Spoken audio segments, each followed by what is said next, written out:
Bonjour à tous, bienvenue dans ce podcast de Mine Propre, la voix du Kivu. Nous allons parler aujourd'hui du fameux Karabia.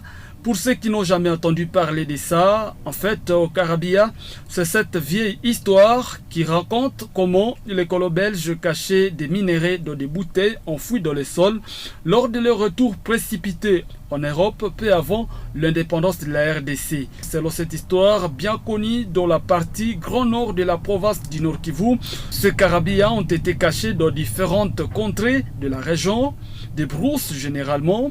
Avant de partir, le Belge aurait mis des bornes au-dessus des Karabia et aurait pris le soin de prélever les coordonnées géographiques de ces sites. Si certains vieux de la région affirment que ces Karabia existent bel et bien, d'autres néanmoins, au fait des jours, voire des mois, sauraient trouver en train de creuser. Le Karabia, est-ce un mythe ou une réalité? Pour en parler, Mine Propre, la voix du Kivu, a contacté des géologues congolais, à savoir Mwindo Kasai, Georges et Pacifique Mukandala. Je rappelle qu'à la présentation de ce podcast, je suis Julien Voya, géologue et journaliste passionné par les questions de géosciences. Ce podcast est à suivre sur la chaîne YouTube Amani TV Web, à retrouver également sur la page Facebook de Mine Propre, la voix du Kivu. Ce podcast de Mine Propre, la voix du Kivu passe aussi en FM sur les ondes de 3 radios communautaires de Butembo et Lubero, à province du Nord Kivu. Nous allons maintenant commencer notre sujet du jour. Bonjour géologue Pacifique Mukandala.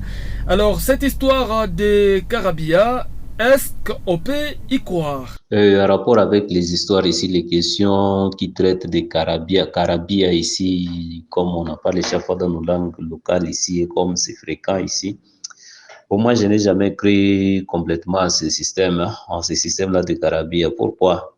Je me suis toujours dit, si les Karabia étaient corrects, est-ce qu'aujourd'hui, 65 ans plus tard, après l'indépendance, on aurait toujours ces Karabia-là? Donc, si c'était correct, tu t'imagines par exemple, toi, tu gardes quelque chose de l'or et quand tu as gardé de l'or, peut-être que tu vas prendre l'adresse et les coordonnées GPS de ce site-là et tu pars faire 65 ans chez toi sans jamais venir prendre cet or-là. C'est que là, c'est pas normal. Et de toute façon, on nous avait dit qu'avant l'indépendance et après l'indépendance, c'était la même chose. Je sais que les Belges sont restés avec une même mise sur notre région ou sur notre pays. C'est comme ça que je me dis, maintenant, 65 ans après, le pays là où celui qui avait pris ça n'a même pas légué à ses enfants la source ou les secrets de son trésor. Là, en tout cas, c'est comme ça que moi, je crois moins à ces Karabia ici. Alors, je me dis quoi? Si les Karabia pourraient exister, ça, je n'ai pas refusé complètement. Je me suis dit, ça ne pouvait pas être à grande quantité. Puisque quand tu vois, par exemple, quelqu'un, il est chassé brusquement. Comment l'indépendance est arrivée? Nous avons brusquement chassé les Blancs. Et quand nous les chassons brusquement, est-ce qu'ils avaient tout le temps de passer à arranger la question, s'ils peuvent garder leur or à quel niveau, s'ils peuvent garder leur or à quel niveau? Or, habituellement, quand c'est question de sécurité physique, quand il y a des problèmes, c'est d'abord la sécurité physique qu'on gère chaque fois. Donc, je me dis, si les Karabia doivent avoir existé, en tout cas, dans les années 70, à la limite 75, un parent qui est normal, qui connaît qu'il avait caché son trésor, il ne pourrait pas faire 15 ans sans jamais venir les récupérer. J'ai croisé aussi d'autres gens à Loumé qui étaient en train de travailler ces histoires de Karabia ici. Ils sont arrivés sur un bloc qui est très cimenté, naturellement cimenté. Et quand ils sont arrivés là-bas, ils m'ont dit qu'ils ont trouvé. Ah, moi je leur ai dit, vous avez trouvé? Essayez un peu de toucher un peu. Donc déjà, toucher, c'était un problème. Toucher leurs pierres, toucher la partie là où ils sont. Bon, moi je leur ai dit, bon, ça va. C'était en 2014. Hein. Je leur ai dit, ça va, du courage seulement. Moi, je reviendrai ici peut-être 6 mois, 1 année ou 2 ans après. Moi, j'aurais besoin seulement de savoir si vous aviez trouvé ou pas. Effectivement, j'étais rentré là-bas, ils m'ont dit que non, ils s'étaient seulement fatigués en train de creuser. Et donc, ils avaient croisé quelque chose de naturellement cimenté. Je m'imagine des histoires comme des conglomérats, comme des galets, comme des brèches ou des poudinques, naturellement cimentés. Et quand tu croises ça, tu penses que c'est un black qui avait mis une borne. Comment est-ce que quelqu'un qui est en train d'être chassé brusquement, qui est en train d'être brutalisé, ici chez nous, il n'y a pas d'aéroport.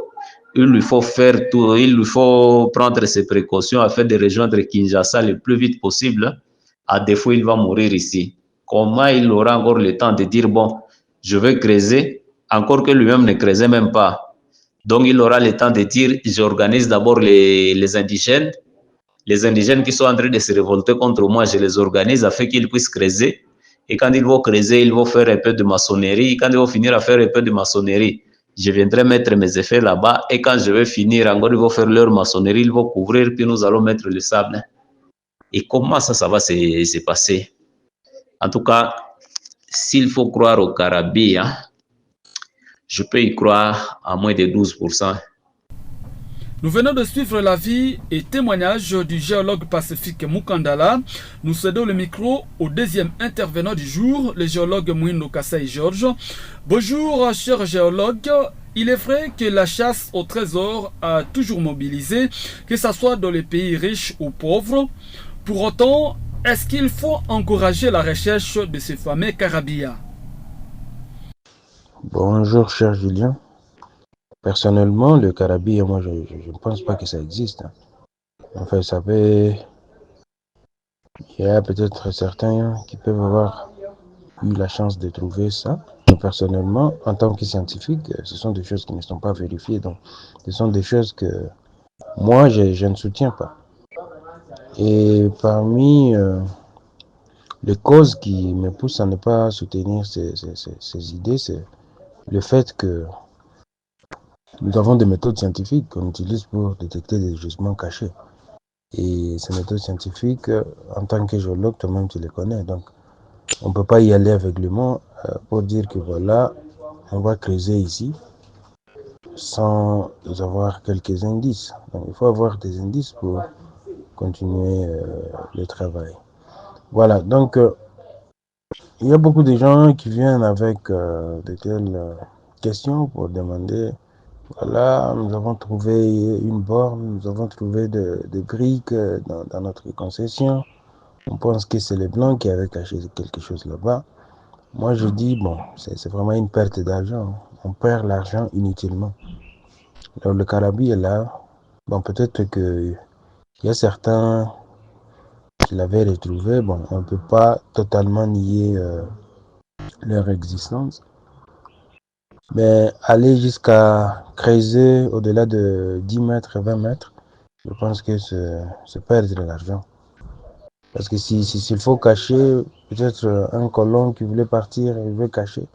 Je ne vois pas comment il allait creuser jusqu'à 20 mètres pour cacher quelque chose.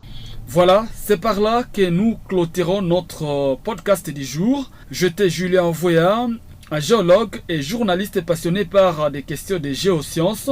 On se retrouve donc prochainement pour vous éclairer par rapport à un autre sujet des géosciences. On se dit donc à très bientôt.